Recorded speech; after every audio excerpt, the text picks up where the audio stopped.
Last night, the Croatian government released its economic and fiscal policy guidelines for the 2015-2017 period. They rest on the assumption that the country will move out of its long-term recession with very modest growth and a gradual reduction of the budget deficit. Finance Minister Boris Lalovac said that if positive results are not generated by May of next year, cuts will have to be made, such as a roughly 3% reduction in the salaries of all persons employed in the civil service. The government is also submitting a budget for next year with a considerably lower deficit than this year's. Parliament is in session today, and this morning was question time with members of the government. Most of the questions posed by opposition MPs pertain to the country's economic situation, with Prime Minister Zoran Milanovic and the government's economic policy point man, Deputy Prime Minister Branko Grčić, defending their economic policy. The question of the ongoing disabled war veterans protest also came up, with the Prime Minister asserting that there is no genuine grounds for it. The protest by disabled war veterans in front of the offices of the Veterans Affairs Ministry is in its 24th day.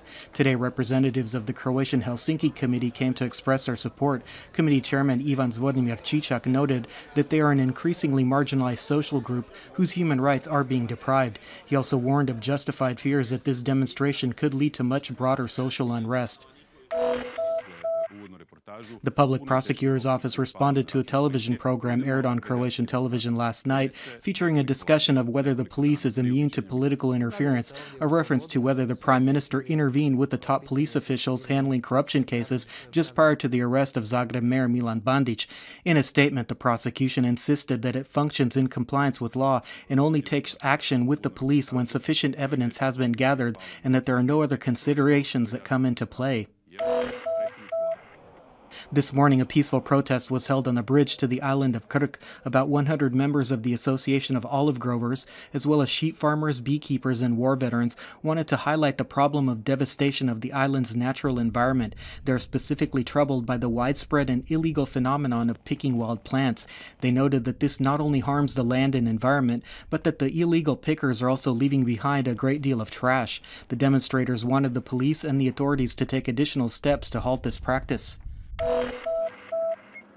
Last night, St. Martin's Day blessing of new wine festivities were celebrated in much of the country, and this meant additional work for the police as they set up traffic control checkpoints to deal with potential intoxicated drivers. Despite the fact that the weather was poor and the feast was on a weeknight, the police in Zagreb reported that there were a few cases of individuals with rather high blood alcohol levels getting behind the wheel. In sports, in soccer, the Croatian national team will play a friendly match against Argentina in London this evening. Kickoff is at 8:45 p.m. local time. And finally, the weather forecast for the rest of the day. Skies will be moderately to predominantly overcast with scattered rainfall. More abundant showers accompanied by thunder can be expected at places along the Adriatic coast and adjacent regions. The least precipitation is expected in the east. Scirocco winds on the coast will gradually abate, but gale force gusts can still be expected in the south for most of the afternoon. Bora winds will begin blowing in the north by evening. Today's high temperatures will range from 12 to 17 degrees Celsius inland and reach up to 18 degrees on the coast. Occasional rainfall will persist inland tomorrow. On Friday, it will only linger at the higher elevations, and there is a likelihood of clear skies, mainly in the easternmost regions. On Saturday, partially sunny skies can be expected after morning fog. Passing clouds on the Adriatic coast will bring heavier scattered showers tomorrow, mostly in Dalmatia in the first half of the day.